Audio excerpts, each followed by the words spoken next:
संतान हो जाती है, मान लो एक बच्चा हो गया, एक संतान हो गई, और एक संतान होने के बाद में दूसरी संतान हो ही नहीं रही, किसी को 10 साल हो गए, किसी को 8 साल हो गए, किसी को 5 साल हो गए, किसी को 6 साल हो गए, किसी को 9 साल हो गए, किसी को 12 साल हो गए, दूसरी संतान हो ही नहीं रही। आपने डॉक्टरों को भी दिखाया, इलाज भी करवाया, फिर भी संतान का सुख नहीं है। तो शिव महापुराण में बेलपत्र के वृक्ष का बड़ा सुंदर भाव कहा, जिसको संतान का सुख नहीं है उसको सफेद आंकड़े की जड़ का प्रयोग करना चाहिए। और जिसके घर में एक संतान हो चुकी है और दूसरी संतान नहीं हो रही है, 8 साल 10 साल 15 साल 20 साल 22 साल हो गए और दूसरी संतान का अगर सुख नहीं है, तो उसके लिए बेलपत्री के वृक्ष के नीचे का एक भाव बड़ा सुंदर कहा गया। किसी भी सोमवार से आप ये प्रयोग करना प्रारंभ कर सकते। 11 रुद्र होते हैं, 11 रुद्र होते हैं।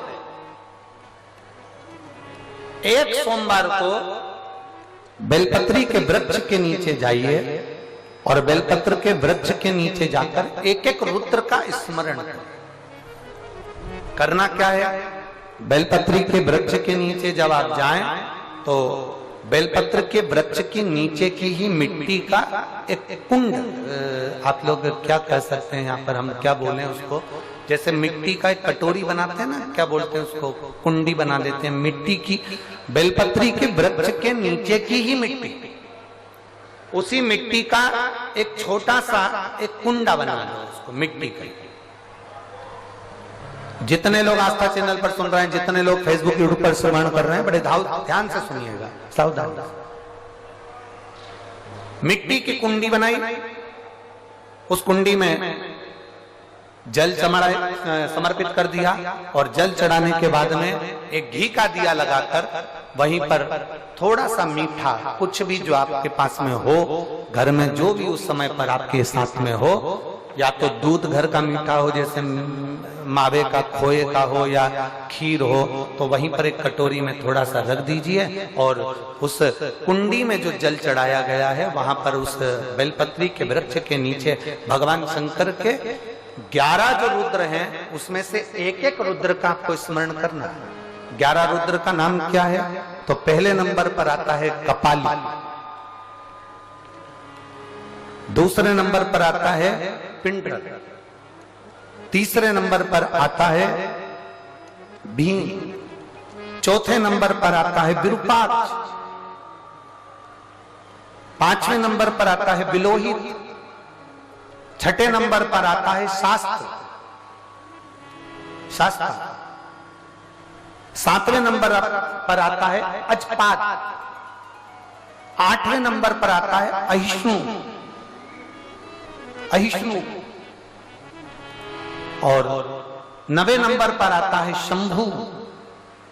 10वें नंबर पर आता है चंड और 11वें नंबर पर आता है भव।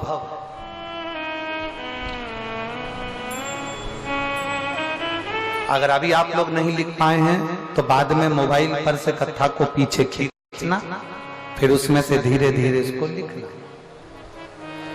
एक रुद्र के नाम से एक कुंड का निर्माण करा, पूजन करी, घी का दिया लगाया, वहां जो मीठा रखा है उसको लिया, कुंड में से थोड़ा सा जल लिया, बेलपत्री के पेड़ के नीचे आचमन किया, जो मीठा रखा है वो ले जाकर रात्रि के समय पर सोने से पहले पति पत्नी उसको पाएं और साथ रहे। एक सोमवार को ये प्रयोग करना है, फिर दूसरे सोमवार को दूसरे जो एकादश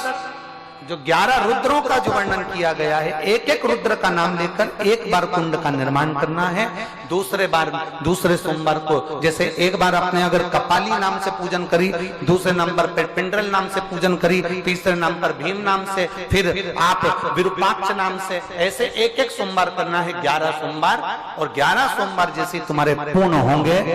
भले 10 साल हो गए हो चाहे 15 साल हो गए हो, गर्भ जरूर फेरेगा और संतान की प्राप्ति जरूर। किसी किसी के यहाँ पर 11 रुद्र भी पूरे नहीं हो पाते हैं और गर्भ ठेर जाता है। लगभग 4-5 रुद्र पूरे होते हैं और गर्भ ठेर जाता है। तो आप जो 11 रुद्र हैं